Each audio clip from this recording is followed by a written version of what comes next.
In the 1700s, the British Empire was kind of broke. After fighting the French and Indian War, the national debt had effectively doubled, and the British Parliament was in need of more cash to deal with this wartime debt. Lucky for them, or so they thought, they had nice, profitable colonies right across the pond.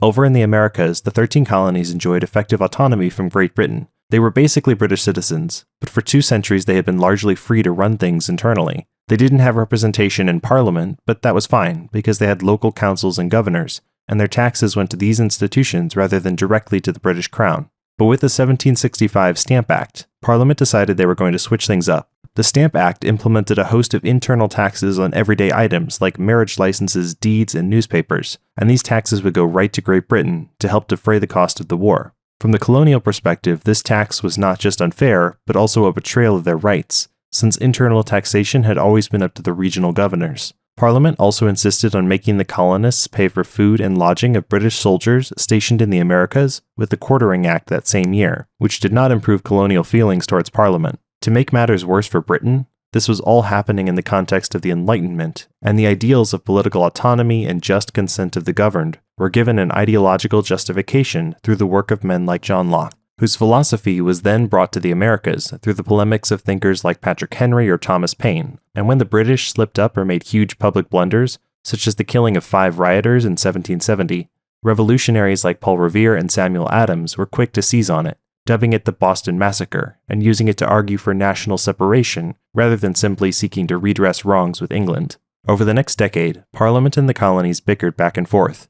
The Stamp Act was unpopular enough for Parliament to repeal it, but they soon tried again with import taxes, even as they exempted British institutions like the East India Trading Company from having to pay those taxes. This would eventually boil over into the iconic 1773 Boston Tea Party, where colonial rioters destroyed or blocked the sale of nearly £10,000 worth of merchandise, which is £1.2 million today, or $1.5 million freedom bucks. Parliament responded by doubling down on everything it had already been doing, with what were styled the Intolerable Acts, and by dissolving the regional government of Massachusetts. British General Thomas Gage also began trying to clamp down on revolutionary activity, including restricting the right to bear arms. This didn't work so well, and the first real military conflict began in 1775 in Lexington. At this point, Parliament still wasn't too worried about actually losing the colonies. During the French and Indian War, Parliament had made use of colonial fighters, but had been unimpressed with their military performance, so Parliament didn't expect them to be the major threat they turned out to be. The actual British officers, however, felt like Parliament was underselling the colonial forces. When the British retaliated for Lexington with the Battle of Bunker Hill, although it was a British victory, it came with a 40% casualty rate for the attacking British forces, a terrible loss percentage that would be unmatched until the First World War.